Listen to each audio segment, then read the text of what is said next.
स्थापना होऊन हा 10वं वर्ष आपण मॅक्स महाराष्ट्राचं हे साजरं करतो। लोकशाहीचा आत्मा हा लोकांच्या मुळे असतो, त्याच्याबरोबर छेडछाड करण्याचा प्रयत्न करू नका, हे कधीतरी तुमच्यावर सुद्धा उलटेल।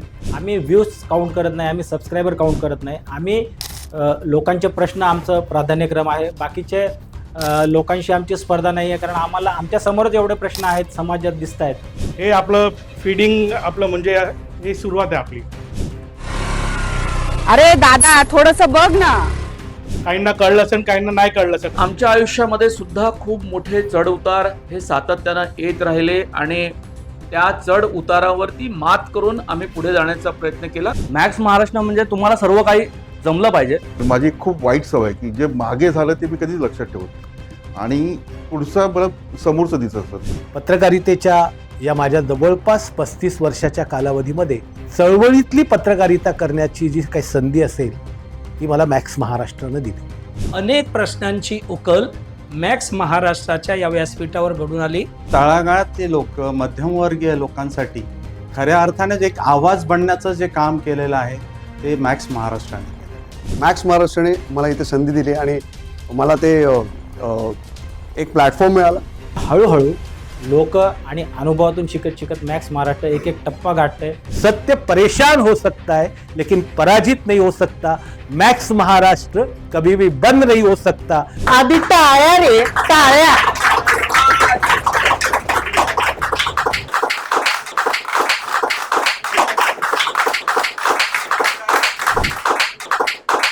Three cheers for max Maharashtra. Heap heap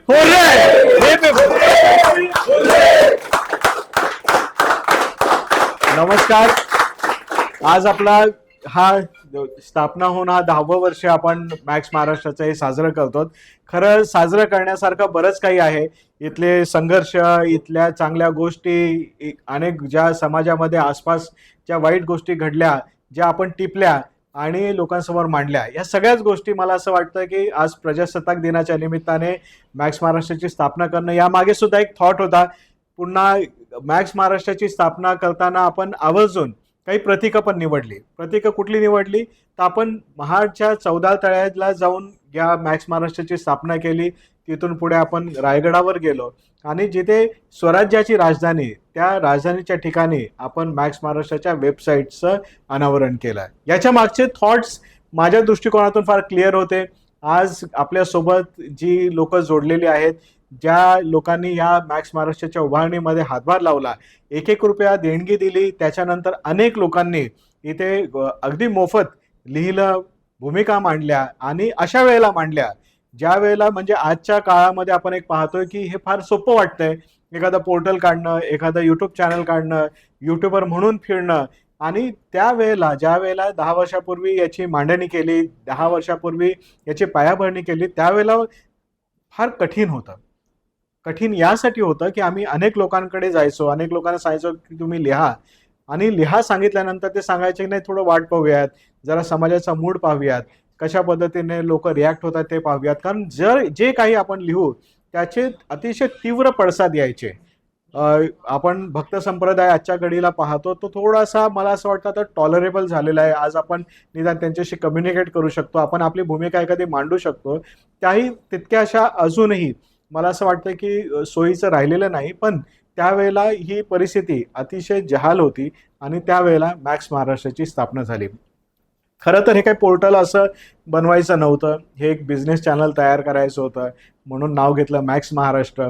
max म्हणजे मॅक्झिमम एकदम, आणि महाराष्ट्राच्या या सगळ्या कक्षा रुंदावणारं असं एक चॅनल असायला पाहिजे, अशा स्वरूपाची थोडीशी मांडणी होती। पण सामाजिक राजकीय परिस्थिती अशी होत गेली की ज्याच्यामुळे मॅक्स महाराष्ट्र आज जे आपल्याला दिसतंय ते आज तुम्हाला तुमच्या समोर दिसतंय। या मॅक्स महाराष्ट्राने नेमकं या 10 वर्षात काय केलं हे मी थोडक्यात तुम्हाला सांगणार आहे आणि त्याच्यानंतर तुम्ही सगळ्यांकडे ही चळवळ सोपवणार आहे। या 10 वर्षामध्ये मॅक्स महाराष्ट्राने असंख्य पत्रकारांना ट्रेनिंग दिलं, असंख्य ब्लॉगर्सना ट्रेनिंग दिलं, लेखकांना ट्रेनिंग दिलं, त्यांना डिजिटल मीडिया हा न्यू मीडिया काय आहे हे समजावून सांगितलं। आपल्या या कार्यालयामध्ये अनेक मुलं निवासी राहिली, त्यांनी इथे राहून काम केलं आणि अशा पद्धतीने ही चळवळ ह्याच्यासाठी आम्ही म्हणतो की हे कुठलंही ट्रेडिशनल मीडिया हाऊस नव्हतं, अल्टरनेट समांतर मीडिया हाऊसमधलं एक हा वेगळा प्रयोग होता। याच्या आधी अनेक लोकांनी ब्लॉग केले, स्वतःचे इंडिव्हिज्युअल ब्लॉग्स केले. मात्र मॅक्स महाराष्ट्र ही न्यूजरूम असायला पाहिजे, हा याच्या मागचा कॉन्सेप्ट होता. या कॉन्सेप्टच्या मागे अनेक लोकांनी, म्हणजे मी आज नावं घेणार नाही कोणाची, कारण या सगळ्या मॅक्स महाराष्ट्राचा फाउंडर म्हणून कोण आहे असं जर विचारलं तुम्हाला, तर आज तुम्हाला महाराष्ट्रामध्ये अनेक लोक सांगतील की आम्ही मॅक्स महाराष्ट्राच्या स्थापनेपासून सोबत आहोत, आम्ही याचे फाउंडर आहोत. आणि हेच या मॅक्स महाराष्ट्राच्या चळवळीचं यश आहे की इथे कोणीही एक फाउंडर नाही, कोणी एक संस्थापक नाही, आणि ही एक ओपन सोर्स चळवळ आहे. असंख्य लोक, असंख्य पत्रकार यांनी आपलं मेनस्ट्रीममधलं करिअर सोडून या मॅक्स महाराष्ट्रासोबत काम केलं, इथे आले, इथे राहिले आणि ही चळवळ जी आहे ती समृद्ध केली. आता नेमकं याच्यातून घडवायचं काय होतं? बोलायचं आहे, आवाज मांडायचा आहे. आवाज मांडायचं म्हणजे नेमकं काय मांडायचं आहे? तर छोट्या छोट्या स्टोरीज ज्या मेनस्ट्रीम मीडियामध्ये येत नाहीत, त्या मांडल्या जात नाहीत. त्या छोट्या छोट्या स्टोरीज ह्या मेनस्ट्रीमच्या कक्षेच्या बाहेर ज्या मेनस्ट्रीमने टाकून दिलेल्या आहेत, त्या सगळ्या स्टोरीज आपण उचलायला सुरुवात केली. त्या सगळ्या स्टोरींना काही न्याय देता आला नाही, सगळ्याच बातम्यांना न्याय देता आला नाही. आपली ताकद कमी होती. रसद ज्याला म्हणतो की एखादं सैन्य जे आहे ते त्याला आर्थिक आणि बाकीच्या गोष्टींवर चालतं, संसाधनांवर चालतं. संसाधनं कमी होते, पण संसाधनांसाठी मॅक्स महाराष्ट्र कधी थांबलं नाही आणि असंख्य लोकांचा हा आवाज बनलं. आणि अनेक लोकांना ज्यांचे प्रश्न आहेत त्यांना आपण हेच सांगायचो की तुमचे प्रश्न तुम्हीच मांडायला शिका. त्यामुळे आपण मोलकरणींना ट्रेनिंग दिलं, शेतकऱ्यांना ट्रेनिंग दिलं, आपण कामगारांना ट्रेनिंग दिलं, कामगार नेत्यांना ट्रेनिंग दिलं आणि त्यांना सांगितलं की तुमचे प्रश्न तुम्ही मांडा. अनेक शिक्षकांनाही ट्रेनिंग दिलं. सामाजिक कार्यकर्त्यांमध्ये तर असंख्य कार्यकर्ते आज एक चांगले क्रिएटर म्हणून, आणि क्रिएटर बनवावं अशी आमची काही इच्छा नव्हती, त्यांनी जर्नलिझम करावं किंवा त्यांनी सिटिझन जर्नलिस्ट व्हावं अशीच इच्छा होती. मात्र असंख्य लोक आज क्रिएटर म्हणून सुद्धा पुढे येताना आपल्याला या चळवळीतून दिसतात. आपण महिलांचं पोर्टल काढलं, शेतकऱ्यांसाठी पोर्टल काढलं, हिंदी भाषिकांसाठी पण पोर्टल काढलं, जेणेकरून जो हा थॉट आहे, आपण ज्याला प्रजासत्ताक म्हणतो, हा प्रजासत्ताकाचाच थॉट आहे, हा विचार सगळ्या लोकांपर्यंत पोहोचावा. असंख्य लोकांनी याची भाषांतरे केली, असंख्य वेगवेगळ्या भाषांमधले लेख, त्याच्यानंतर व्हिडिओज आपण मराठीमध्ये भाषांतरित करून इथे प्रसारित केली. आदिवासी भाषांमधल्या अनेक लोकांचे प्रश्न आपण इथे मांडले आणि विविध भाषांच्या जो फ्लेवर जो असतो त्याला इथे स्थान देण्याचा प्रयत्न केला. मला वाटतं की भविष्याचा वेध काय घ्यायचा असतो, कसा घ्यायचा असतो, याची ही पायाभरणी आहे. आता याच्या पुढे काय, 10 वर्षानंतर पुढे काय, हा एक प्रश्न मला येतो. सोशल मीडियाच्या अल्गोरिदमचे आपण गुलाम आहोत आणि सोशल मीडिया जसं जसं आपल्याला खेळवतं आहे तसं तसं आपण पुढे जात राहतो. त्यामुळे मला असंख्य यूट्यूबर्स भेटतात, ते चर्चा करतात की पुढे काय. आम्ही कॉन्टेंट क्रिएट करतो, त्याला व्ह्यूज मिळत नाही, रीच मिळत नाही, निवडणूक आल्या तर रीच डाऊन होतो. मॅक्स महाराष्ट्राने कधी याचा विचार नाही केला. रीच डाऊन झाला तरी आपण बातम्या केल्या, व्ह्यूज नाही आले तरी बातम्या केल्या, रेव्हेन्यू डाऊन झाला तरी आपण बातम्या केल्या. पण जे सामान्य वेगवेगळ्या स्तरातली जे यूट्यूबर्स, माध्यमकर्मी आज छोटी छोटी माध्यमं चालवत आहेत, त्या सगळ्यांसाठी ही हातातोंडाची लढाईसुद्धा आहे. अशा वेळेला समाजातील ज्या लोकांना कॉन्टेंटसाठी पैसे मोजण्याची त्यांची आज कुवत आहे, ते त्यांना मदत करत नाहीत, आर्थिक पाठबळ उभं करत नाहीत. आणि ही सगळ्यात मला असं वाटतं की सगळ्यात मोठी वंचना आजच्या घडीला आपल्याला दिसते. अनेक माध्यमं याच्यामुळे बंद पडत आहेत. मला आज महाराष्ट्रातील जनतेला एकच अपील करायचं आहे, तुम्ही अशा छोट्या छोट्या प्रयोगांच्या मागे उभं राहा. मोठे प्रयोग जे आहेत, मेनस्ट्रीम मीडिया आपण ज्याला म्हणतो, ते आपापल्या गतीने चालत राहील. पण जे छोटे प्रयोग आहेत, तुमच्या आसपास जर एखादा पत्रकार धडपडत असेल, काम करत असेल, तर त्याच्या मागे उभे राहा. त्याला आर्थिक सहाय्यसुद्धा करा, त्याला नैतिक सहाय्यसुद्धा करा, कायदेशीर सहाय्यही करा आणि त्याला ही जाणीव करून द्या की तू एकटा नाही आहेस, तू लढ, आम्ही तुमच्यासोबत आहोत. आज मॅक्स महाराष्ट्राने अशी ताकद निर्माण केलेली, ही नैतिक ताकद केली. 20-25 प्लॅटफॉर्म्स आहेत यूट्यूबचे, त्या सगळ्या लोकांना आपण अशी नैतिक ताकद दिली, त्यांना पाठबळ दिलं. पण मला असं वाटतं की माध्यमांचं पुढचं काम काय आहे?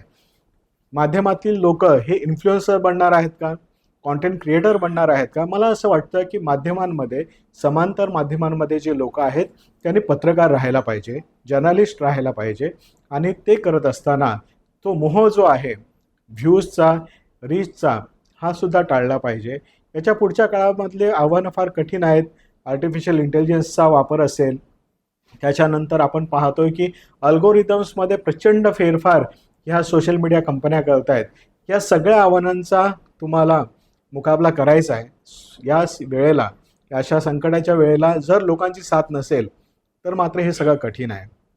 आणि ज्या ज्या वेळेला तुम्हाला अशा पद्धतीचा प्रश्न पडतो की आता हे खरोखर चालणार आहे का. अनेकदा मॅक्स महाराष्ट्र 4-5 वेळा तर आम्ही सुद्धा बंद करण्याचा प्रयत्न केला, पण हे बंद नाही होऊ शकलं. खूप वेळा ट्राय केलं की आपण बंद करूयात, हे चालत नाही आहे, याला व्ह्यूज येत नाहीत, रीच येत नाही, रेव्हेन्यू येत नाही. 4 वेळा तर आम्ही इथे बैठक घेतली आणि हे ठरवलं की आता हे बंद करूया, पण हे बंदच पडू शकलं नाही. हे यासाठी बंद पडू शकलं नाही कारण इथे लोक येत गेली, मग कोणतरी यायचं तर सांगायचं की सर आपण एक काम करू, आपण थोडं चालूयात, आम्ही ट्राय करतो. असं करता करता 4 वेळा तर आपणही बंद करण्याचा प्रयत्न केला, पण हे बंद पडलं नाही. याचा अर्थ ज्या गोष्टी चालणाऱ्या असतात त्या चालून जातात, मार्केटच्या विपरीत चालून जातात. अशा वेळेला नवीन प्रयोग करण्याची गरज आहे.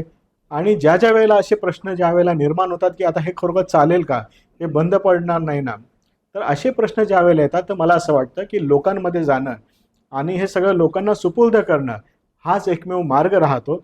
आणि मला असं वाटतं की या 10व्या वर्षानंतर माझी सगळी संपादकीय टीम, लेखक, त्याच्यानंतर हितचिंतक, जाहिरातदार आणि या सगळ्या लोकांना मी एकच गोष्ट सांगू इच्छितो की या 10व्या वर्षानंतर अधिक लोकांपर्यंत जाणं, थेट लोकांपर्यंत पोहोचणं.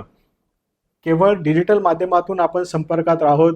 आज मिलियन्समध्ये, करोडोंमध्ये आपल्याला व्ह्यूज येत आहेत, मात्र या सगळ्या लोकांपर्यंत थेट पोहोचण्याचा प्रयत्न करणं या संपूर्ण वर्षामध्ये मला असं वाटतं की या 10व्या वर्षानंतर महाराष्ट्राच्या कानाकोपऱ्यामध्ये जाऊन लोकांना भेटणं, त्यांच्याशी चर्चा करणं आणि त्यांना या चळवळीमध्ये सामील करून घेणं, यासाठी हे वर्ष आपण सगळ्या लोकांनी मला असं वाटतं की प्लॅन करूयात आणि त्या पद्धतीने पुढची आखणी करूयात. तुम्ही सगळेजण आज आपल्या कार्यालयातली सहकारी, माझे हे 2 शब्द ऐकणारे सगळे प्रेक्षक, या सगळ्या लोकांना मला अतिशय मनापासून धन्यवाद द्यायचे आहेत की तुम्ही या सगळ्या प्रवासामध्ये सोबत राहिलात. अनेक प्रॉब्लेम्स आले, अनेक लोकांनी म्हटलं की सतत रडत राहतात, त्यांच्यावरच कारवाई का होते, यांचंच यूट्यूब का हॅक होतं, यांनाच का प्रॉब्लेम असतात, जगात सगळ्या गोष्टी चालू आहेत. पण हा जो जे पेन आहे, की जी वेदना आहे, ही आम्हालाच माहीत आहे की एक्झॅक्टली हे सगळं आमच्यासोबत का होतं. आणि मला हे काही रडगाणं वारंवार मांडायचं नाही. आपण या बाबतीत आता बोलायचंही सोडून दिलं आहे. ऑक्युपेशनल हजार्ड म्हणून आपण या सगळ्या गोष्टींकडे बघतो. पण माझं त्या सगळ्या लोकांना सांगणं आहे जे या प्रोसेसमध्ये होते, ज्या ज्या लोकांनी अल्गोरिदममध्ये फेरफार करून ह्या अल्टरनेट मीडियाचा आवाज दाबण्याचा प्रयत्न केला, त्या सगळ्या लोकांना माझं एक सांगणं आहे की हा काळाचा महिमा आहे, हा कधीही चुकत नाही. तुम्ही आज जे करता आहात, कदाचित आज बहुमताच्या, बहुसंख्याकांच्या जोरावर आज तुम्ही हे करू शकत असाल, पण लोकशाहीचा आत्मा हा लोकांच्यामुळे असतो. त्याच्याबरोबर छेडछाड करण्याचा प्रयत्न करू नका. हे कधीतरी तुमच्यावर सुद्धा उलटेल. तुमच्याही दरवाजावर ही टकटक झाल्याशिवाय राहणार नाही. धन्यवाद.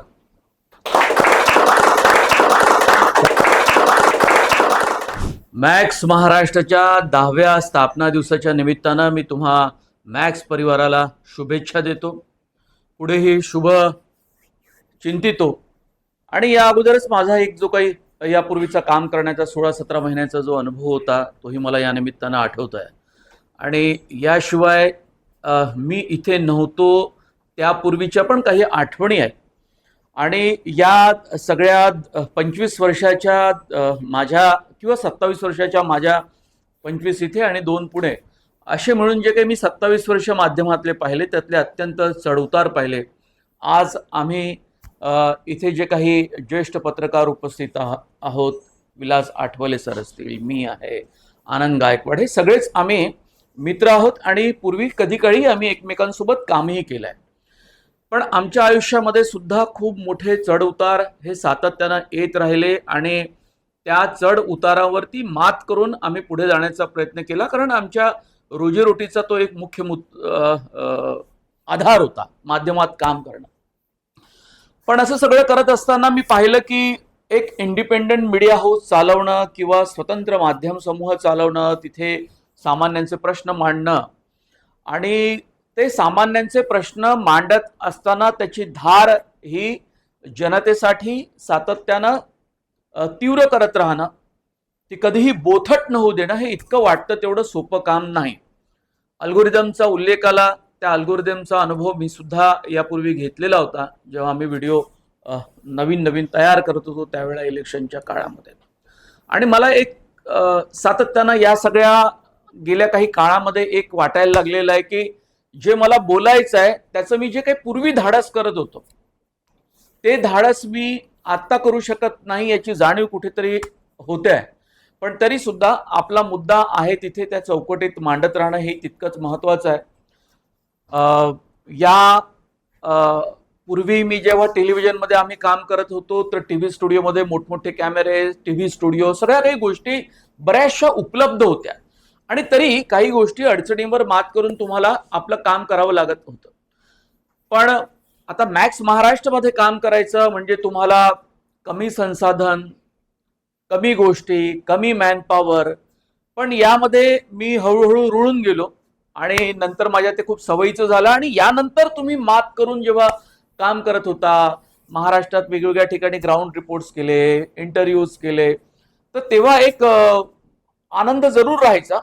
आणि तुम्हाला एक की तुमच्या आयुष्यामध्ये काही कुठलीही गोष्ट ही स्थिर नसते. तुम्हाला प्रत्येक टप्प्यावरती वेगवेगळ्या गोष्टींना सोबत घेऊन तुम्हाला जगावं लागतं आणि तुम्हाला तुमच्या वैयक्तिक आयुष्यातही पुढे जावं लागतं, एक मुद्दा. आणि दुसरा आहे त्या संस्थेच्या ताकदीप्रमाणे तुम्हाला काम करावं लागतं, हा दुसरा मुद्दा. यात आपण जेवढे फ्लेक्झिबल असू, लवचिक असू, तेवढ्या त्या गोष्टी आपल्याला खूप चांगल्या करता येतात, हेही मी अनुभवलं. आणि आता मी एका अत्यंत मोठ्या माध्यम समूहात असलो तरी सुद्धा तुम्हाला जुन्या गोष्टींचा पण खूप फायदा होतो. आणि जेव्हा तिथे कुठे काही एखादी गोष्ट मागे पुढे काही कमी झाली तरी पण तुम्हाला हे माहिती आहे की ही गोष्ट तुम्हाला अशा पद्धतीने करायची आहे, अशा व्यक्तींसोबत करायची आहे. हा झाला एक माध्यमामध्ये काम करत असताना. वैयक्तिक जीवनामध्ये मला असं वाटतं की आता आम्ही 50 पूर्ण केलेले आहोत आणि 50 नंतर आता या माध्यमाचं स्वरूप कसं राहील याची चिंता आम्हाला सुद्धा सातत्यानं असते. कारण आपला मूळ आधार जेव्हा आपला परिवार आणि त्याचं वहन, त्याचं निर्वाहन जेव्हा या नोकरीवर असतं तेव्हा आपल्याला या सगळ्या गोष्टी आपल्याला सातत्यानं त्याची चिंता वाटत राहते. पण तरी सुद्धा मी म्हणेल की प्रयत्न करत राहणं, परिश्रम करत राहणं आणि चिकाटी ठेवणं आणि कन्सिस्टन्सी या गोष्टी खूप महत्त्वाच्या आहेत. आणि तशा मला काही मुलांमध्ये या सातत्यानं मॅक्स महाराष्ट्रामध्ये सुद्धा दिसल्या. तेव्हा मी आज जेव्हा ही वेच ओलांडून दुसरीकडे गेलो तेव्हा सुद्धा मला माझ्या सहकाऱ्यांची आवर्जून आठवण होते. आज काही चेहरे इथे मला दिसत आहेत, काही चेहरे इथे नाहीत, ते वेगवेगळ्या माध्यम समूहामध्ये काम सुद्धा करतायत. पण प्रत्येकाला ही गोष्ट लक्षात येईल की तुम्हाला इथे काम करत असताना काही गोष्टींची अडचण वाटू शकते, पण तुम्ही बाहेरच्या जगात जेव्हा जाता तेव्हा तुम्हाला हे लक्षात येतं की आणखी दुप्पट तिप्पट गोष्टी आहेत, आणखी तिथे काहीतरी वेगळ्या पद्धतीचं पॉलिटिक्स आहे आणि वेगळी आव्हानं आहेत. तर तुम्हाला कायम कम्फर्टेबल पोझिशनमध्ये काम करण्याची सवय जर लागली तर ते सुद्धा तुमच्या आयुष्यासाठी खूप अडचणीचं होऊन बसतं. आज मला विचारण्यात येतं की तुम्ही एवढं टेलिव्हिजनचं सगळं जगमगतं आयुष्य सोडून, मी काही एक साधारणतः मला 2 वर्ष पूर्ण झाले असतील, 2 जास्त झाले, तर तुम्ही का आला इथे डिजिटलमध्ये मरायला, असे काही मित्र मला विचारतात.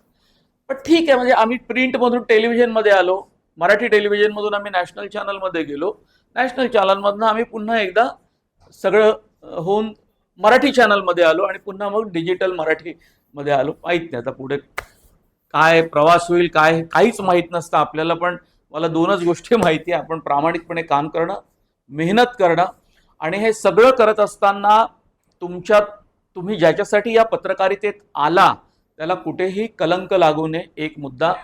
कुठेही ज्या बाहेरच्या जगामध्ये ज्या काही गोष्टी, पैसे कमवणं चांगल्या मार्गानं याबद्दल काहीच माझं दुमत नाही, पण या गोष्टीला आपण ज्याच्यासाठी रक्त आटलं 25 वर्ष 27 वर्ष, त्या गोष्टीला कुठे काही फार बाधा येऊ नये. 1-2 अपवादात्मक अडचणीत आपण सापडलं तर ठीक आहे, हे मला मनोमन वाटते. भले आपल्या आयुष्यामध्ये कमी जास्त पैसे येत राहतील, जात राहतील, पण ज्याच्यासाठी आपण आयुष्य वेचलं तो कॉजही कमी होता कामा नये. आणि तो आपण मी काही नावं घेणार नाही, सगळ्याच गोष्टी तुम्हाला माहिती आहे ज्यावर कायम चर्चा होत असते. पण त्या गोष्टीशी तुम्हाला इनहेरंट आतमधून गोष्टी असल्यामुळे मला सातत्यानं वाटतं की आता बस झालं सामाजिक प्रश्न आणि हे काय किती दिवस सगळं करत राहायचं. पण शेवटी वळणावरचं पाणी वळणावर जातं म्हणतात ना, तर बरोबर ते तिकडे जाऊन तुम्हाला तिथेच आनंद मिळतो, त्याच माणसांना भेटायला आवडतं, त्याच माणसांची सगळं होऊन जातं. मी परवाचं उदाहरण तुम्हाला सांगतो की प्रेमानंद गजवी यांची मी मुलाखत घेतली होती. इथेच आपण मॅक्सला आपण गप्पा मारल्या होत्या. आता त्यांच्या छावणी नाटकाचा प्रयोग होता, म्हणजे नाट्यवाचन होतं. तसं काही मनात मुलाखत घ्यायची असं नव्हतं. त्यांनी भेटायला बोलवलं ये आणि निमंत्रितांसाठी आम्ही गेलो सुद्धा तिथे आणि सगळं. पण तेवढ्यात मग मी कॅमेरामन बोलून घेतला आणि एक मुलाखत होऊन गेली, कारण त्यातले विषय अत्यंत वेगळे होते, वास्तव मांडणारे होते. तर असं ते काही काही गोष्टी घडून जातं की जे आपल्याला भावतं किंवा जी माणसं आपल्याला भावतात किंवा जो आपण संसार उभा तयार केलेला असतो किंवा जे पर्यावरण आपल्या भोवतीचं आपण इकोसिस्टम आपली एक तयार होत असते, तर त्या पद्धतीप्रमाणे आपण वागत राहतो. तर मला असं वाटतं परत त्याला कशाला मूठमाती द्यायची किंवा उगाच सप्रेस करण्याचा प्रयत्न करायचा, कारण आपला भोवतालच जर आपण इतकी वर्ष असा सगळा घडवलेला आहे स्वतःहून आणि जो काही मिळत गेला त्या अनुषंगानं त्यालाच पुढे पुढे जपत पुढे पुढे जात राहायचं. येणारे दिवस हे अत्यंत कष्टाचे संकटाचे असले तरी सुद्धा आपल्याला काय मला तुम्हाला सगळ्यांनाच मात करून पुढे जायचं आहे. आणि मॅक्स महाराष्ट्राचा 10 वर्षाचा असा सगळा खाच खळग्यांचा चढ उतारांचा इतकी सगळा प्रवास राहिलेला आहे आणि या प्रवासातून अनेक लोक बाहेर भेटतात सुद्धा की आम्ही मॅक्सला काम करतो, तो आता इथे करतो. ही खूप चांगली गोष्ट आहे, कारण इथे एखादा प्लॅटफॉर्म तयार होणं जिथे तुम्हाला कौटुंबिक वातावरण मिळत राहणं आणि तुम्हाला एक स्पेस मिळत राहणं काम करण्यासाठी, ज्यातून तुम्ही शिकून पुढे जाता, ही निश्चित गोष्ट आहे. पण तुम्हाला तो प्लॅटफॉर्म मिळणं ही खूप मोठी गोष्ट असते. अर्थात तुमच्या काही सर्व आशा आकांक्षा इच्छा अपेक्षा इथे पूर्ण होतीलच असं नव्हे. तुम्हाला जिथे जिथे काही जायचं असेल तिथे काही तुम्हाला कधी काही रोखण्याचा प्रयत्न फार मला झाला असं मला वाटत नाही. बाकी साऱ्या गोष्टी उण्यादुण्या बाकीच्या गोष्टी चालत राहतात, पण काही महत्त्वाच्या ज्या गोष्टी होत्या त्या मी इथे नमूद केल्या. तुम्ही ऐकून घेतलं, खूप धन्यवाद. नमस्कार. पुन्हा एकदा तुम्हाला सर्वांना शुभेच्छा. सगळ्यात आधी मॅक्स महाराष्ट्र आणि त्यांच्या सगळ्या टीमला रवी आंबेकर यांचे हितचिंतक आणि त्याच्याबरोबर ठामपणे या सगळ्या नवीन प्रवाहात टिकून राहिले त्यांना खूप खूप शुभेच्छा. आणि मला संधी मिळते की मॅक्सच्या सोबत मी काम केलं आहे. एक तर माणसाची भूक म्हणजे काय, तर माणसाची भूक असते ती पोटाची भूक एक असते आणि शारीरिक भूक एक असते. तिसरी भूक काय, आता हे 2 भूक जर या समाधानी झालो तर तिसरी भूक जी असते ती तुम्हाला फूड फॉर थॉटची असते. म्हणजे मनुष्य हा जगत असतो, पण तो फक्त खाऊन आणि शरीराची जी काही व्यवस्था आहे ती सांभाळून तो कधी जगू शकत नाही. त्याला एक विचारधारा हवी असते, त्याला एक मेंदूला एक खाद्य हवं असतं आणि हे खाद्य अत्यंत महत्त्वाचं आहे. म्हणजे पोटाची भूक जी आहे 21 दिवस आपण उपोषण करतो, उपाशी राहू शकतो. बाकी शारीरिक भूक जी आहे ती आपल्याला वर्ष नाही मिळाली तरी आपण जिवंत राहू शकतो. पण इथली भूक जी आहे ती जर आपल्याला 4-5 दिवस नाही मिळाली किंवा 5-6 दिवस नाही मिळाली तर तो डिस्टर्ब व्हायला सुरुवात करतो. म्हणजे तो मेंदूने डिस्टर्ब झाला की मग शरीराने पण होतो. तर मॅक्स महाराष्ट्राचं 10 वर्षाचं काम जे आहे ते हे काम आहे की फूड फॉर थॉट जे आहे ते मॅक्स महाराष्ट्राने दिलं आहे, जे या समाजाला तळागाळातील लोकांना, उच्चभ्रू लोकांना, राजकारण्यांना, उद्योगपतींना, महिलांना, मुलांना, जे होतकरू मुलं आहेत त्यांना खूप महत्त्वाचं आहे. आता सगळ्यात महत्त्वाचं की या सगळ्या म्हणजे 1000 लोक आहेत, त्या 1000 लोकांना प्रत्येकाचा एक स्वतःचा बिंदू आहे. तर त्या 1000 लोकांमध्ये आपलं वेगळेपण आणि त्या 1000 लोकांच्या हितासाठी असणारा जो रस्ता आहे तो दाखवणारा एक बिंदू असतो आणि तो एक बिंदू बनण्याचं काम जे आहे ते मॅक्स महाराष्ट्राने 13 कोटी लोकांच्या मेंदूत शिरण्याचं काम केलं आहे. मग ते अपोजिशन असेल, विरोधी पक्ष असेल किंवा विरुद्ध विचारधारेचे लोक असतील, महिला असतील, तरुण असतील, या सगळ्यांच्या मेंदूमध्ये घुसून तुमचं संविधान काय सांगतं आहे, तुमचे अधिकार काय आहेत, तुमच्या मधला उच्च आणि नीचचा जो भाग आहे तो नेमकं कशासाठी आहे आणि कोण करतं हे सगळं सांगण्याचं काम गेल्या 10 वर्षात रवी आंबेकर आणि त्यांच्या टीमने केलं आहे. मीही 2 वर्ष या ठिकाणी होतो आणि शक्यतो मी जेव्हा इथे जॉईन केलं तेव्हा रवीला सांगितलं की माझी विचारधारा आहे, म्हणजे माझं फूड फॉर थॉट काय आहे, तर माझ्या पद्धतीने मी काम करलं. मग पत्रकारितेतले खूप मोठी नावं आहेत, त्यांचं फूड फॉर थॉट काय आहे ते त्यांच्या पद्धतीने काम करतात आणि आपली पत्रकारिता पुढे नेतात. तर रवीशी मी जेव्हा जॉईन केलं तेव्हा रवीला स्पष्टपणे सांगितलं की तुझी विचारधारा आणि माझी विचारधारा ती वेगळी आहे आणि मधला जो मार्ग आहे तो हा आहे की आपला मॅक्स महाराष्ट्र पुढे गेला पाहिजे. तर त्यांनी कसलाही प्रकारचा मी इथे मला आठवत नाही 2 ते 2.5 वर्ष काढली असतील, कारण माझी एक खूप वाईट सवय आहे की जे मागे झालं ते मी कधीच लक्षात ठेवत नाही आणि पुढचा मला समोरचं दिसत असतं. त्यामुळे याचं काही वाईट वाटून घेऊ नका. मी किती वर्ष होतो, कदाचित माझ्या मुलांची जन्मतारीखही मला माहीत नसते आणि मुलं मला शिव्या देत असतात. हे माझा स्वभाव आहे. म्हणजे जन्मतारीख माहीत असणं हे काय अचिव्हमेंट नाही आहे, पण मुलाचं भवितव्य पाहणं हे तुम्हाला करावं लागतं. या दृष्टीने मी बोलतोय. तर रवी सोबत काम केलं आणि खूप खूप छोट्या छोट्या बातम्या केल्या आणि एवढ्या छान बातम्या केल्या मी.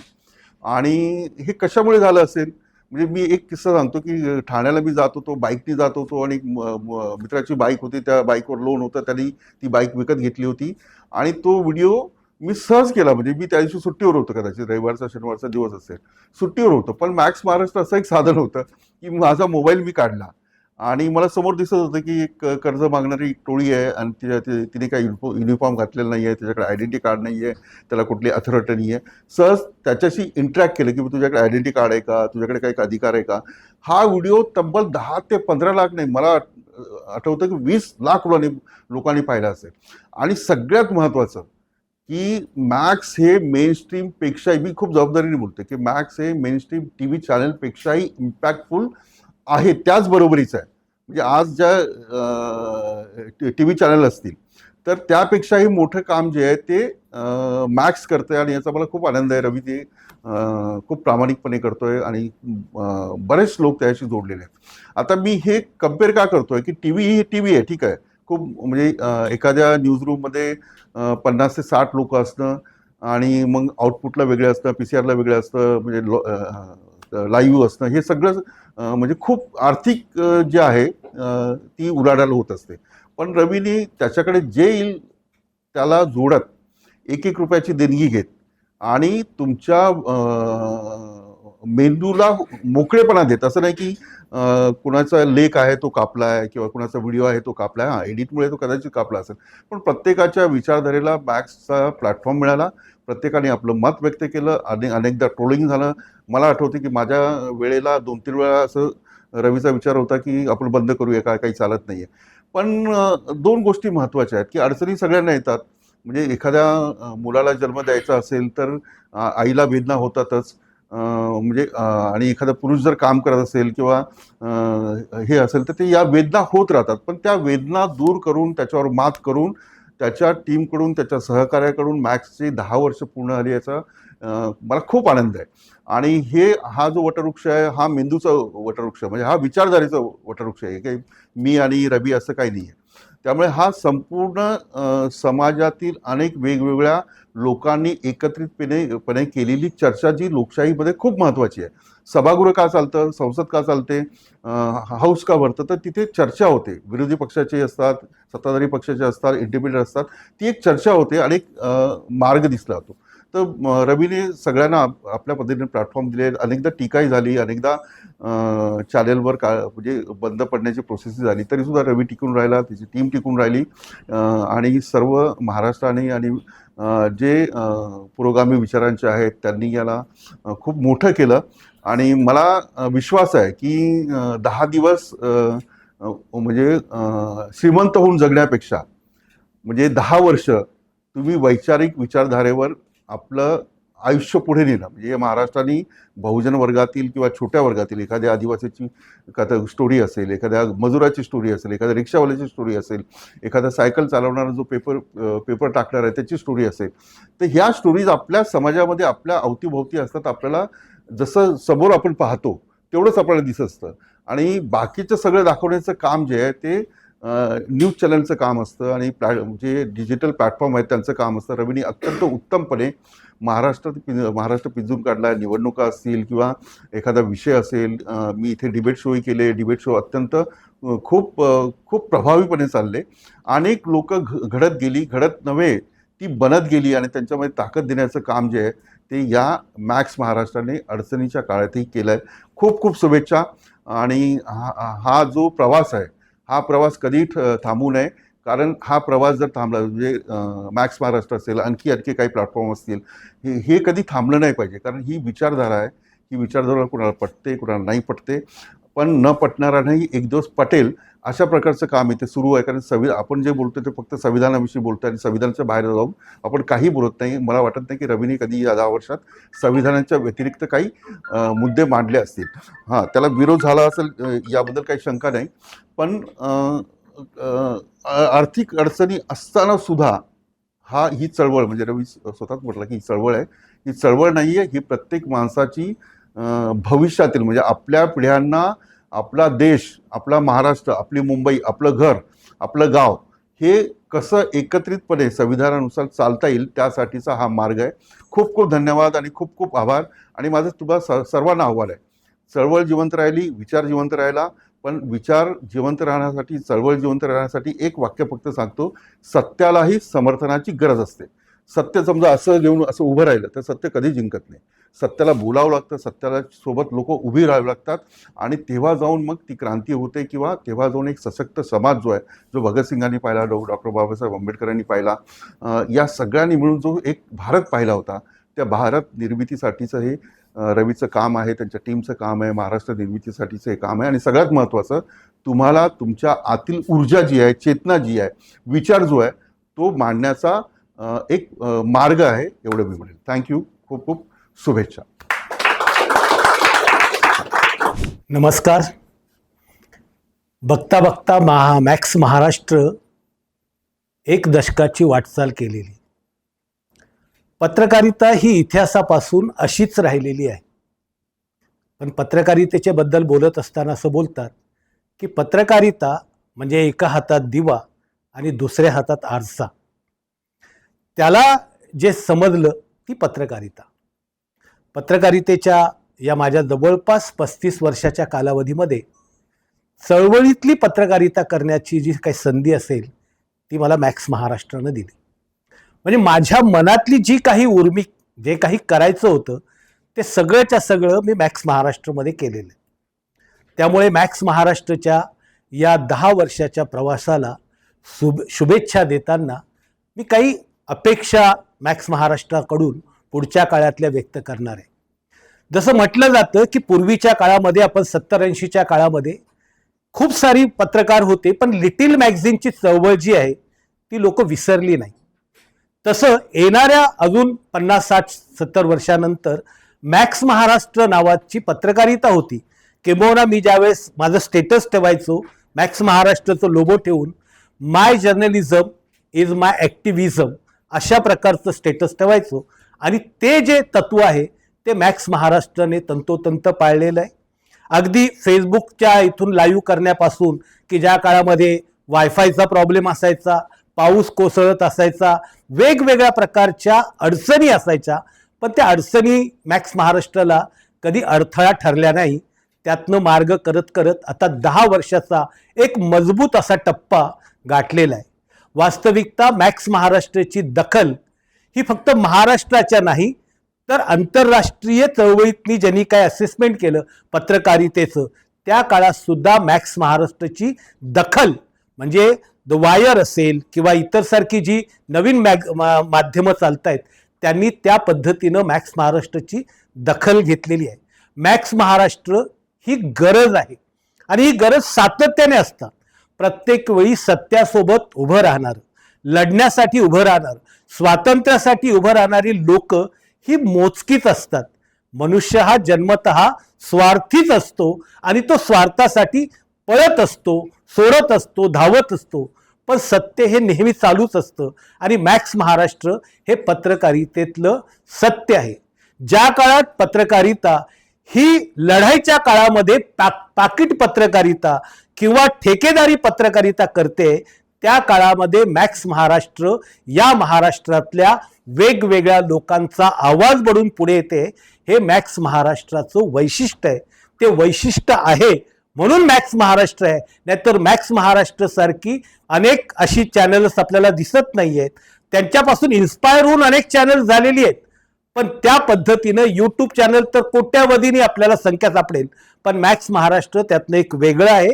हे जगलं पाहिजे, हे वाढलं पाहिजे. याच्या वेगवेगळ्या प्रकारच्या शाखा महाराष्ट्रात आणि भारतात झाल्या पाहिजे. कारण आजच्या काळामध्ये, ज्या काळामध्ये एक प्रकारे पत्रकारितेच्या याच्यावरती वेगवेगळी संकट आहेत. मग ती डिजिटल संकट असतील, जी वेगवेगळ्या प्रकारची असणारी सामाजिक रचनेतली, राजकीय रचनेतली संकट असतील, या सगळ्या संकटांवरती जर मात करायची असेल तर लोकांनी याच्यासोबत उभं राहणं हे अत्यंत महत्त्वाचं आहे. मॅक्स महाराष्ट्र जोपर्यंत जिवंत आहे तोपर्यंत पत्रकारितेचा आवाज आहे असं मला वाटतं. कारण की अशा प्रकारच्या मी जिथे कुठे महाराष्ट्रात जातो वेगवेगळ्या निमित्ताने, आत्ता मी 2 दिवसांपूर्वी जळगावला गेलो होतो, मी एका वेगळ्या कार्यक्रमासाठी भाषणासाठी गेलो होतो, पण तिथे सुद्धा किरणजी तुम्ही मॅक्स महाराष्ट्राला होता ना, अशा प्रकारची ओळख, एक ब्रँड बनवण्याचं काम किरण सोनवणे नावाचा, पूर्वी कधी काळी मला नवा काळच्या नावाने ओळखलं जायचं, तर त्याच्यानंतर जो माझा ब्रँड, म्हणजे मधल्या काळात मी हिंदुस्तान टाइम्समध्ये काम केलं असेल, फ्री प्रेस जर्नलमध्ये काम केलं असेल, वेगवेगळ्या ठिकाणी काम केलं, IBN लोकमत पासून तर इकडे याच्यामध्ये काम केलं, पण माझी ओळख महाराष्ट्रात जी झाली ती नवा काळ नंतर मॅक्स महाराष्ट्राचा पत्रकार म्हणून झाली. आणि याचा मला प्रचंड अभिमान आणि प्रचंड गौरव आहे. किंबहुना माझ्या आयुष्यातली जी काही 7-8 वर्ष मी मॅक्स महाराष्ट्राच्या सोबत होतं ती पत्रकारितेतली सुवर्ण अक्षरांनी लिहावी अशा प्रकारची कारकीर्द होती. मॅक्स महाराष्ट्राच्या येणाऱ्या काळामधून आपण ज्या मी बोललो की काही अपेक्षा आहेत, तर मॅक्स महाराष्ट्रानं अजून मोठ्या प्रमाणात लोक चळवळ म्हणून लोकांमध्ये जाऊन वेगवेगळ्या ठिकाणी मॅक्स महाराष्ट्राचे वेगवेगळ्या प्रकारचे प्लॅटफॉर्म तयार करावे जिल्ह्यावर. तिथे अजून सुद्धा लोकांना सत्य जाणण्याची, सत्यासोबत राहण्याची ताकद छोटी असतील, कमी असतील, जसं तुम्हाला मी सांगितलं की पत्रकारिता ही असीधारा व्रत आहे. असीधारा म्हणजे तलवारीच्या धारेवर चालण्यासारखं. तर त्यामुळे त्या सोबत राहणारी लोक खूप कमी धाडस करतील. काही सुरुवातीला धाडस करतील, मध्ये सोडून देतील, काही परत पुढे नवीन जुडतील. कारण की सत्याचा प्रवाह, कारण की असं म्हटलं जातं कि सत्य परेशान हो सकता है लेकिन पराजित नहीं हो सकता. मॅक्स महाराष्ट्र कभी भी बंद नहीं हो सकता. तेवढंच बोलून मी मॅक्स महाराष्ट्राच्या 10व्या वर्षाला दशकानिमित्त खूप खूप शुभेच्छा देतो आणि थांबतो. धन्यवाद. नमस्कार. मॅक्स महाराष्ट्राच्या या 10व्या वर्षानिमित्त मी सर्वप्रथम रवीजींना आणि त्यांच्या संपूर्ण टीमला शुभेच्छा देतो. मी या ठिकाणी कोणी पत्रकार नाही किंवा मीडियामध्ये काम करणारा एखादा व्यक्ती नाही, तरीसुद्धा आतापर्यंत वंचितांचे प्रश्न असो, शेतकऱ्यांचे असो, कामगारांचे असो, आणि त्यासोबतच महाराष्ट्राच्या मीडियामध्ये शिक्षकांच्या प्रश्नांविषयी ज्या काही पॅनल चर्चा घडून आणल्या त्याच्यामध्ये मॅक्स महाराष्ट्राचा नंबर 1 आहे, हे मी या ठिकाणी आवर्जून सांगतो. आपल्या महाराष्ट्रामध्ये 1,07,000 शाळा आहेत. याचं कारण म्हणजे सांख्यिकी सांगण्याचं कारण हे आहे की 1,07,000 शाळांमध्ये जवळपास 3.5 लाख शिक्षक हे आजही असे आहेत की जे कुठेतरी 10%, 20% अनुदानावरती आहे. काही ठिकाणी तर शिक्षकांना पगार देखील देत नाही आहेत. आणि अशा शिक्षकांचे प्रश्न घेऊन अनेकदा मॅक्स महाराष्ट्राने चर्चा घडवल्या आणि त्याचा परिणाम कुठेतरी शासनावरती जाणवला. आणि 10%वरून 20%, 20%वरून 40%, तर केवळ शिक्षकांचेच नव्हे तर शिक्षण क्षेत्राशी संबंधित अनेक प्रश्नांची उकल मॅक्स महाराष्ट्राच्या या व्यासपीठावर घडून आली.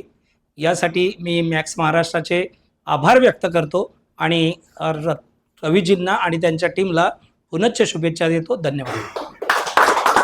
महाडच्या चौदाळ तळ्याच्या सत्याग्रह ज्या ठिकाणी झाला तिथून जो प्रवास सुरू झाला तो आज तागायत, म्हणजे 1 दशकांचा जो प्रवास आहे मॅक्स महाराष्ट्राचा, तो खरंच दैदिप्यमान असा प्रवास आहे मी असं मानतो. कारण तळागाळातली लोक, मध्यमवर्गीय लोकांसाठी खऱ्या अर्थाने जे एक आवाज बनण्याचं जे काम केलेलं आहे ते मॅक्स महाराष्ट्राने केलेलं आहे. मॅक्स महाराष्ट्र ही केवळ पत्रकारीची जी चळवळ न राहता ते आता लोकांची चळवळ झालेली आहे. त्यामुळे मॅक्स महाराष्ट्र हे कधीही बंद पडू देणार नाही.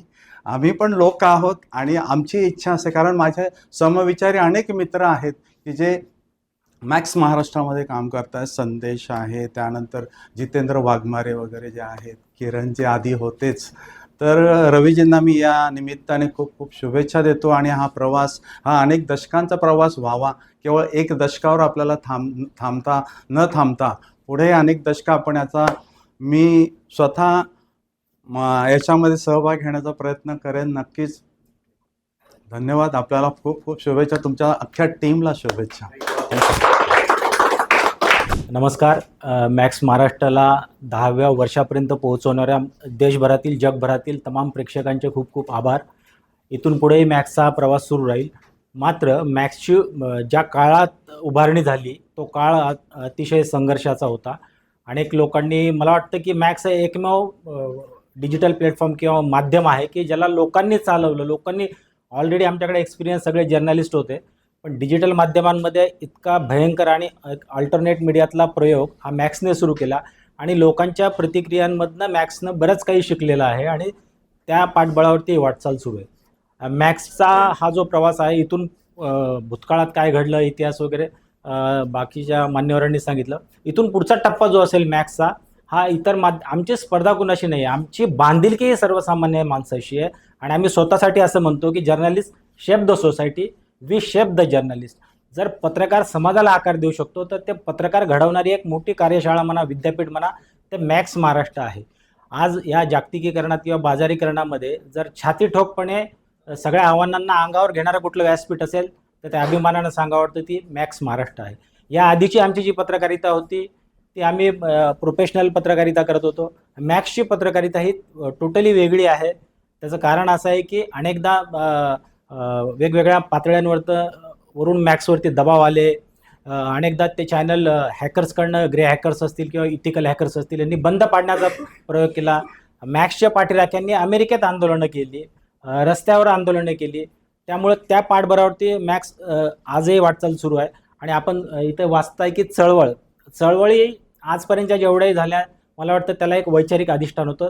तसंच वैचारिक नीतिमूल्यांचं अधिष्ठान हे मॅक्स महाराष्ट्राला आहे.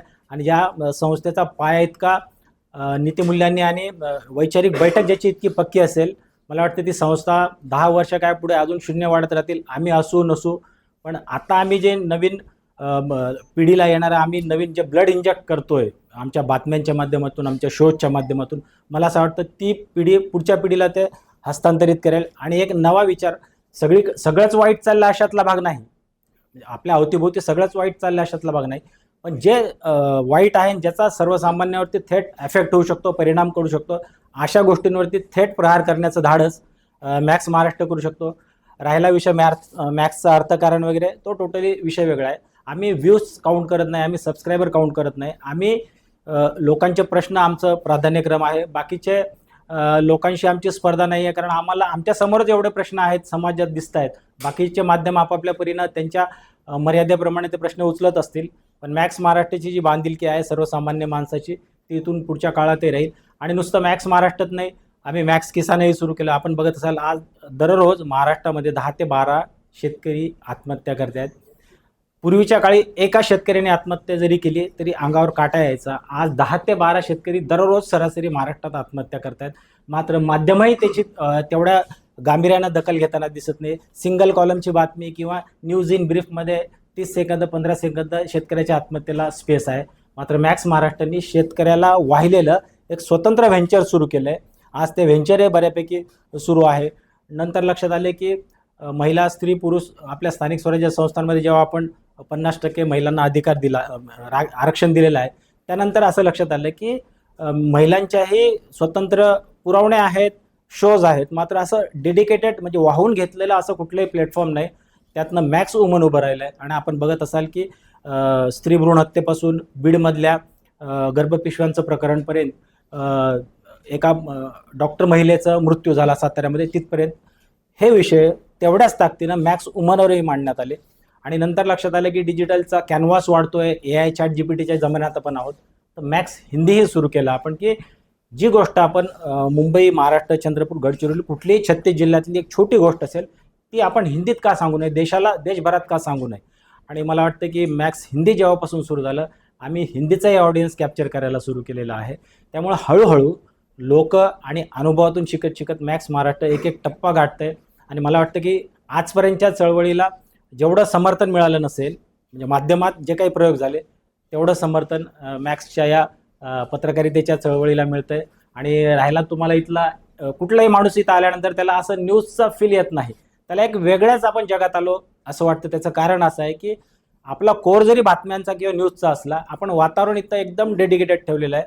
24 तास आपलं न्यूज रूम सुरू असते. मला वाटतं काही मान्यवर मुख्य प्रवाहातील माध्यमं जर सोडली तर मॅक्सने जे प्रयोग केले ते करण्याचं धाडस अल्टरनेट मीडियात अजून कुणीही करत नाही आहे. तो भाषिक प्रयोग असेल, म्हणजे आम्ही भाषासुद्धा प्रमाण भाषा नाही ठेवली, जी सर्वसामान्य रिक्षावाल्यालाही कळेल, एखाद्या सनदी अधिकाऱ्यालाही कळेल, एखाद्या सेलिब्रिटीलाही कळेल, एखाद्या पानटपरीवाल्या चहाच्या दुकानात काम करणाऱ्या माणसालाही कळेल. म्हणजे भाषेची अडचण ठेवली नाही. राहिला विषय की अलंकारिक शब्दांचे प्रयोग असतील किंवा मग अजून नवीन नवीन प्रयोग, मॅक्सनं कधीही त्याच्यात कुचराई केली नाही. तुम्ही मॅक्सचे जुने 6-7 वर्ष आधीचे व्हिडिओ बघितले असतील.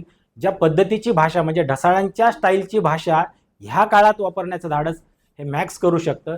आणि त्यामुळे मला वाटतं की मॅक्सचं फ्युचर आता बाकी मान्यवर वक्त्यांनी ज्या पद्धतीनं सांगितलं, हे चळवळ बंद होणार नाही आहे, पण ही प्रेक्षकांचीही तेवढी जबाबदारी आहे. आणि तुम्ही ज्या जबाबदारीनं मॅक्सला वेळोवेळी सूचना करता तुमच्या कमेंट्समधनं किंवा आमच्या ऑफिसच्या मोबाईलवरती किंवा आमच्या प्रतिनिधींना तुम्ही ज्यावेळेस फोन करून सांगतात की इथं हा विषय झाला, कदाचित आम्ही तुम्हाला प्रतिसाद तात्काळ देऊ शकलो नाही, पण नंतर आम्ही त्याला प्रतिसाद देऊन तुमचेही विषय उचललेले आहेत.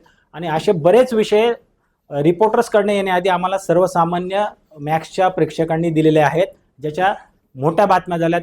काहींनी हा जो विश्वास आमच्यावर दाखवला, आम्हीही तुमच्या विश्वासाला असंच इथून पुढच्याही काळात हे करत राहू, खरे उतरत राहू. ChatGPT आणि AIच्या जमाना जरी असला तरी तो वापरणारा मेंदू हा आमचा कायम शाबित असेल. ते एक टूल आहे, ते एक सॉफ्टवेअर आहे, त्याला एका मर्यादेपर्यंत आम्ही वापरू. मात्र जास्तीत जास्त आमचा भर हा मॅन टू मॅन कनेक्टवरती असणार आहे. त्यामुळं इथून पुढेही मान्यवर प्रेक्षकांनी असंच प्रतिसाद देत राहा. तुर्तास इथंच थांबतो. धन्यवाद. मॅक्स महाराष्ट्राचे 10 वर्ष, हळूहळू म्हणजे कसे 10 वर्ष गेले आम्हाला कळलंच नाही. आज 10वं वर्ष आहे. जसं आपण बोलतो की एक जेव्हा लहान मुलं जन्माला येतो तेव्हा स्पून फिडिंग केली जाते. जेव्हा आई फिडिंग करते त्याला, तेव्हा तो बोलायला सुरुवात करतो, आई म्हणतो, बाबा म्हणतो. पण आपलं मॅक्स महाराष्ट्र जेव्हा सुरुवात झाली, हे आपलं फिडिंग आपलं म्हणजे हे सुरुवात आहे आपली. काहींना कळलं असेल, काहींना नाही कळलं असेल. इक्विपमेंट्स बघतायत, एवढं स्क्रीन बघतायत, पण आम्ही जेव्हा सुरुवात केलेली हेच होतं आमच्याकडे. म्हणजे एक्सपेरिमेंट केलेलं की सुरुवात कसं करायचं लोकांपर्यंत. आपले एवढे प्रवक्ते आज इथे आले, ते बोलले, भाषण दिलं की आवाज जनतेपर्यंत पोहोचला, लाखो जनतेपर्यंत आवाज पोहोचला. पण कसं पोहोचलं? हे छोटासा माध्यम आहे, साधन आहे. म्हणजे तेव्हा हेडफोन होता आमच्याकडे आणि आवाज कसा बाहेर जाणार. आम्ही एक्सपेरिमेंट केलं की फेसबुकमध्ये लाईव्ह गेलो की आवाज जातोय की नाही जातं, कधी जायचा कधी ड्रॉप व्हायचा. पण हे एक्सपेरिमेंट आमचा सक्सेस झाला आणि आज म्हणजे लाखो लोकांपर्यंत आपला आवाज पोहोचलेला आहे. यासाठी सर्वप्रथम या माध्यमांचा धन्यवाद. आणि 10 वर्ष, खरोखरच 10 वर्ष झाले. आणि कसं 10 वर्ष झाले, फायनान्शियल आणि इकॉनॉमिकल आपण दरवर्षी आपण बोलतो की कसे पैसे आले. काही लोकांसमोर मोठाच प्रश्न असतो नेहमीच. फील्डवर पण काही मोठे मोठे पत्रकार पण विचारतात, अरे कैसा चलाया, इतना साल कैसे चलेगा, इतना पैसा कहाँ से आया. माझं असं म्हणणं आहे की जसं किरण सोनवणे सारखे लोक इथे येऊन बोलतात, मनोज भोयर असेल, विलास आठवले असेल, अभिजित कांबळे, मोठे मोठे चेहरे जे माध्यमांमध्ये आता काम करतात. आणि किरण सोनवणेचा किस्सा सांगतो की आता जे त्यांनी असं सांगितलं की ते भले पॉलिटिकल पार्टी सोबत जुडलेले, पण आजही आमच्याकडे फोन येतात आणि त्यांचा जर आपल्याकडे कोणता बाईट आला ते लोकांचे ट्रोल्स करतात, त्यांना की विचारतात की अरे मॅक्स महाराष्ट्राचा पत्रकार होता, इथे कसं काय गेला. आणि मॅक्स महाराष्ट्रावर लाईव्ह करतानाही लोक विचारायचे की अरे हे टोपीवाला पत्रकार कोण आहे. म्हणजे त्यांनाही नाव दिलेलं आहे टोपीवाला पत्रकार. म्हणजे ब्रँड झालेला आहे किरण सोनवणे. आणि या मॅक्स महाराष्ट्राने असे भरपूर ब्रँड तयार केलेले. मला असं वाटतं की असेच हे थोडंसं चुकलंय. मला असं वाटतं याच्यामध्ये हे ब्रँड भरपूर तयार होतील, पण आम्ही नसणार, पण इथे शून्य जरूर असेल. आणि असंच मॅक्स महाराष्ट्राची चळवळ चालू राहील. त्यासाठी मी सर्वांना परत एकदा शुभेच्छा देतो. जय हिंद, जय महाराष्ट्र. मॅक्स महाराष्ट्राची 10 वर्ष पूर्ण झाली. आधी टाळ्या रे टाळ्या. कसं आहे माहिती आहे काय, मी कोल्हापूरचा आहे. 3 वर्ष झाली, 3 ते 3.5 वर्ष इथे येऊन. तर सगळ्यात आधी आम्हाला प्रश्न असतो की कुठं राहायचं मुंबईमध्ये आल्यावर. तर इथं आम्हाला राहायला पण सोय झाली आणि कामाची पण सोय झाली. हे सगळ्यात मोठं गुरुकुल म्हणून खरंच आम्हाला ताकदीचं ठरलं. शिवाय आम्हाला एका फ्रेममध्ये हे असं असं बोलता येत नाही. आम्ही याच्या आयाला याच्या मायाला ये भावा अशी बोलणारी माणसं अशी असून पण इथं रुळलो, इथं चाललो, हे महत्त्वाचं आहे. आणि सांगायचं तर आम्हाला इथं पूर्ण बाहेर जाऊन सुद्धा ग्राउंड रिपोर्ट करायचा चान्स मिळाला. मी एक एडिटर आहे, तरी पण ग्राउंड रिपोर्ट करायला मिळाली. एका रिक्षावाल्याचा ग्राउंड रिपोर्ट गेला लाखावर गेला. एक मुलगा आहे आपल्याकडं मॅक्स किसानचा, तर त्याचं वय फक्त 19 वर्ष आहे आणि तरी पण त्यानं परवा एक उलट्या पक्काची कोंबडी आणि एक कोंबडा काय आणि 9-10 अंडी एवढंच होतं त्या स्टोरीमध्ये. खरं पण ती स्टोरी त्यानं लाखावर काहीतरी नेली. 25,000 ते 1 लाखापर्यंत त्याची व्ह्यूज आले. तर एवढ्या कमी याच्यात म्हणजे त्याच्याकडे काही इन्स्ट्रुमेंट नाही आहेत. तिकडं ते त्या माणसाकडं ज्यानं तो धंदा उभारलाय त्याच्याकडं अजून पण एक 10x15चं फक्त ते हे टेंट मारलेलं आहे. तर एवढी ती स्टोरी चालली. तर ते जर आपण चांगलं आणि परत केलं त्याच्यामध्ये किंवा चांगल्या स्टोऱ्या केल्या तर निश्चितच याचा मिलियनवर वगैरे व्ह्यूज येतात आपल्याला.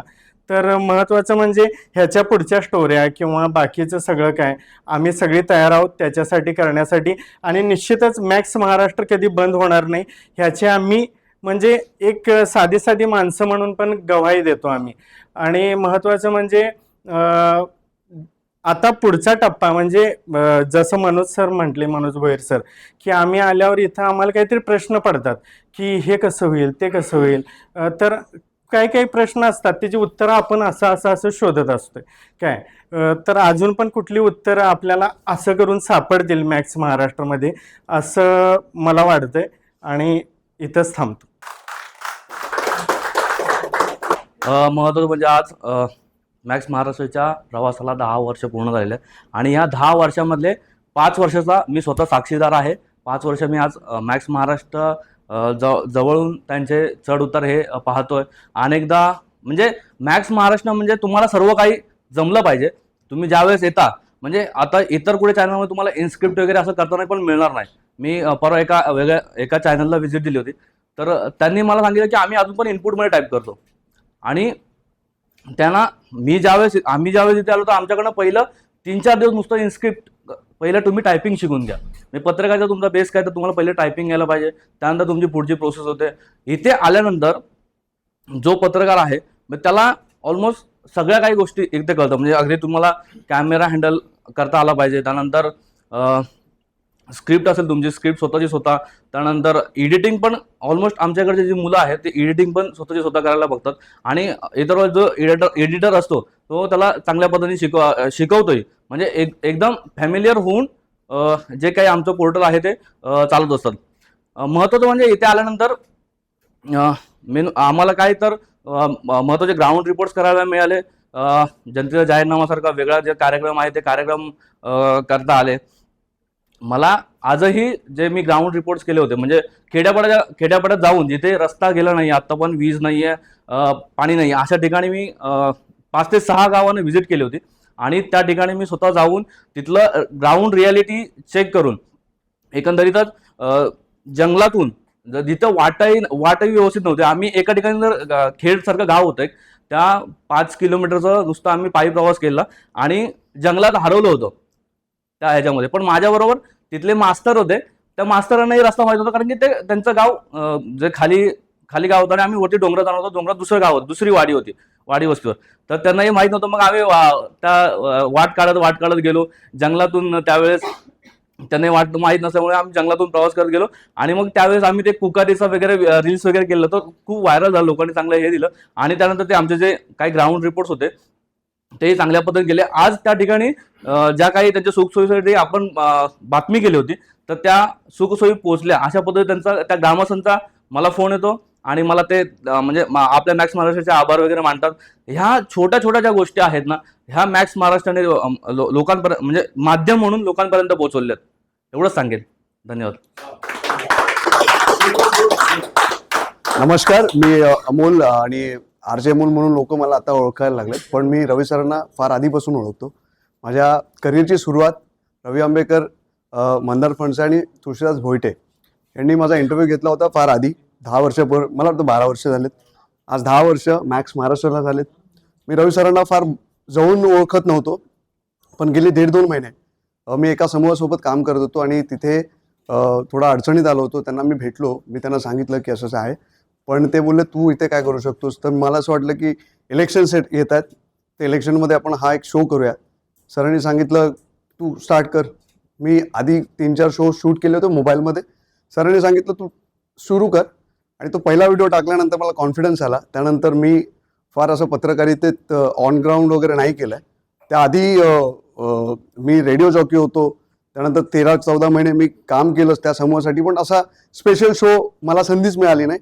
मॅक्स महाराष्ट्राने मला इथे संधी दिली आणि मला ते एक प्लॅटफॉर्म मिळाला. तिथून RJ. Amol, telecast with RJ. Amol नावाचा एक शो मी करतोय सध्या, आणि तो लोकांना आवडतोय. इंस्टाग्रामवरती मिलियन्समध्ये व्ह्यूज आलेत. मला फॅन फॉलोईंग एक वेगळा मिळाला. यूट्यूबवरती पण मला लोक चांगल्यापैकी ओळखू लागले, आणि हे सगळं क्रेडिट जातं मॅक्स महाराष्ट्राला. आज 10 वर्ष पूर्ण होत आहेत. मी एक वचन देतोय, मॅक्स महाराष्ट्र पुढेही मी त्यांच्यावर राहीन पुढे, आणि मला संधी दिल्याबद्दल रवी सर, मनोज सर आणि आनंद गायकवाड या तिघांचे मनापासून आभार. पुढेही आणि सर सगळे जे सहकारी आहेत इथे, इलेक्शनमध्ये थोडासा लोड होता आणि मला कळत नव्हतं की कुणाकडनं काय करून घ्यायचं, तर मोस्टली सागर नावाचा एक व्यक्ती आहे, आवर्जून नाव सांगतोय, त्या व्यक्तीने रात्री 12 वाजता थांबून सुद्धा व्हिडिओ एडिट केलेले आहेत. कृष्णा असेल आणि बाकीचे सगळे सहकारी म्हणजे मतीन, ह्या सगळ्यांनी खूप चांगल्या पद्धतीने 2 महिन्यात मला ती संधी दिली की माझे व्हिडिओ वेळोवेळी गेले. आज telecast with RJ. Amol show जो आहे तुम्ही बघता मॅक्स महाराष्ट्रवरती, पुढेही दिसेल.